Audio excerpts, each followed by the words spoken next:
Scholars, I hope you're doing well. This is the application problem for Wednesday, April 29th. All right, so let's get right into it, shall we? So, today's question asks us, are the volumes of the rectangular prisms below the same or different? Explain how you know. So, there's a couple of vocabulary words in here that we've talked about before, but I just want to explicitly call out.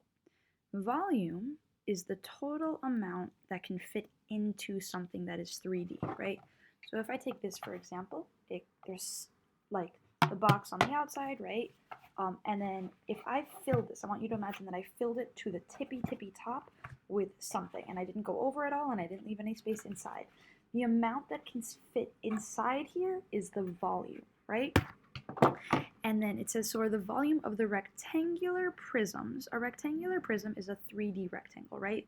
So if we think of a rectangle like this, right, that's a rectangle. A rectangular prism is that, but in 3D. So again, if I were to say, okay, here's a rectangle, right? We see two equal sides, and they're opposite. That's a rectangle. Now, if I do this, all of a sudden that rectangle has a third dimension. It's got its length, it's got its width, but now it also has height. That's what makes it a rectangular prism. So as we see below, each one of these pictures is a rectangular prism because it has length. We know it goes backwards. We see this width, and it has height, right? So each one of these is a rectangular prism. And the question is, are the volumes, or is the amount that can fit into each one of these the same or different? And we need to explain how we know. Now, as Kiana has shared with us before, one of the ways that we can calculate volume is just by counting the total cubes.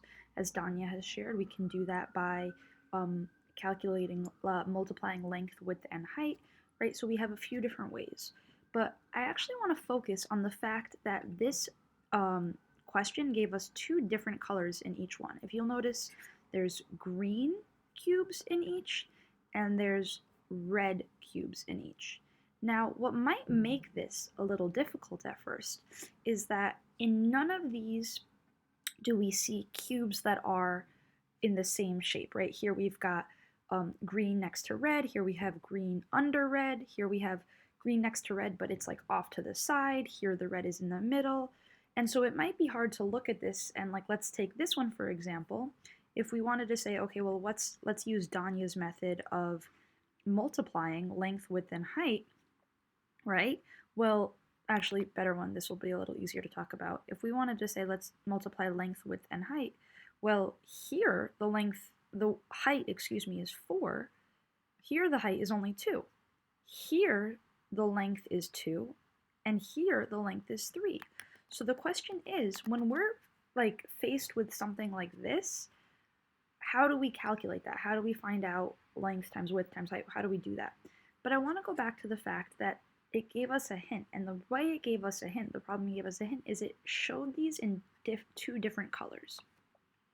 So I actually want to talk about for a moment splitting these up, calculating the volume of the green, and then calculating the volume of the red, right? And if you notice, there's the same amount of green blocks and the same amount of red blocks in each picture, right?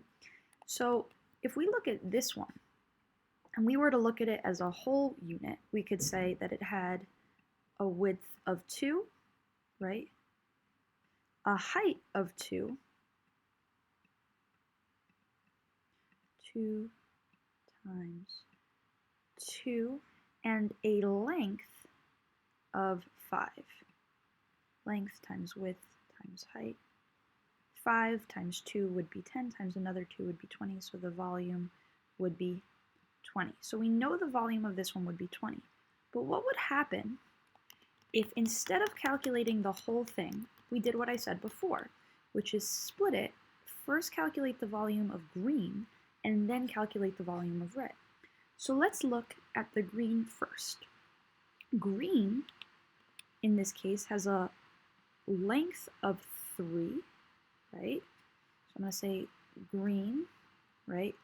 L, length times width times height, right? Length times width times height. So our length is 3. Our width, how far back it goes, this way, that's 2, 1, 2. And the height, how high up it is, that's also 2. I see, I'm going to just move this out of the way for a second. 1, 2. 3 times 2 times 2.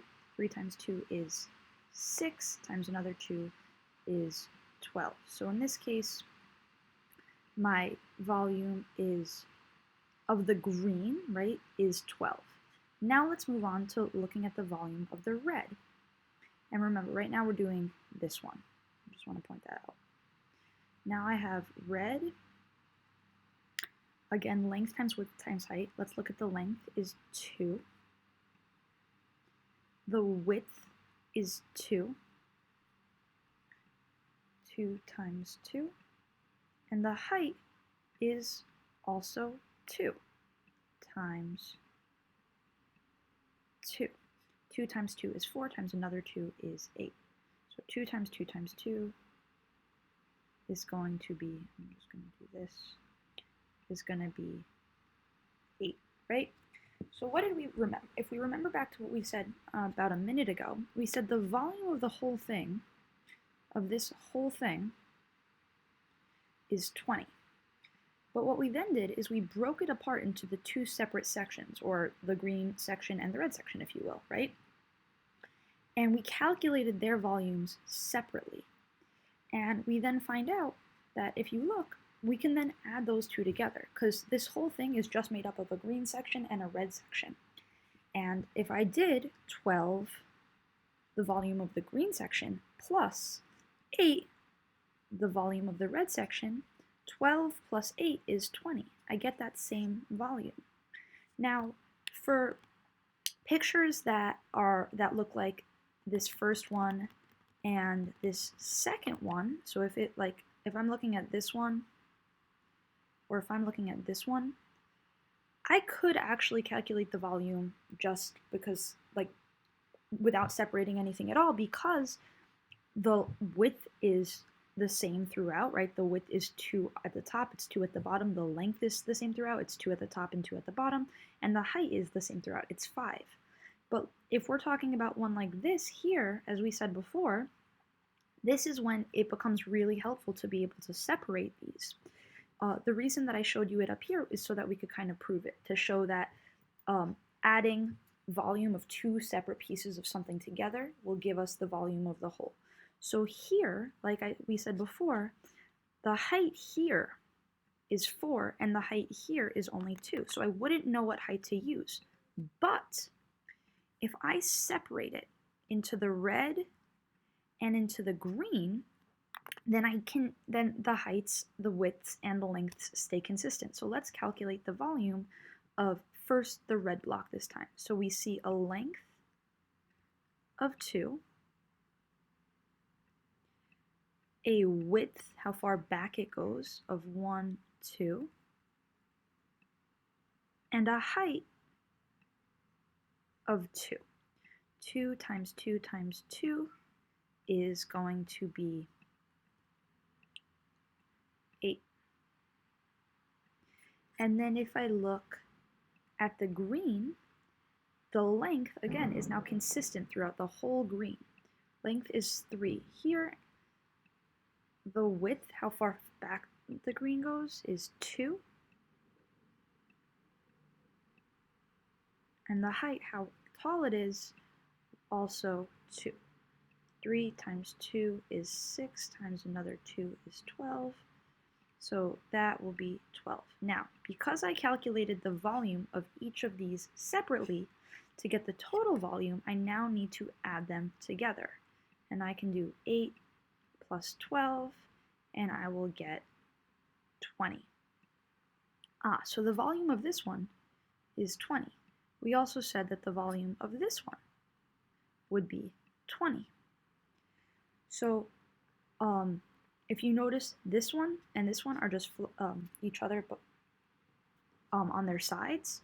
So I'll say that the volume of this one is also going to be 20. And if you're not sure, you can do your volume there yourself. You can do, because it's consistent the whole way through, you can do 2, for the length times 2 for the width times 1, 2, 3, 4, 5 for the height. 2 times 2 is 4 times 5 is 20.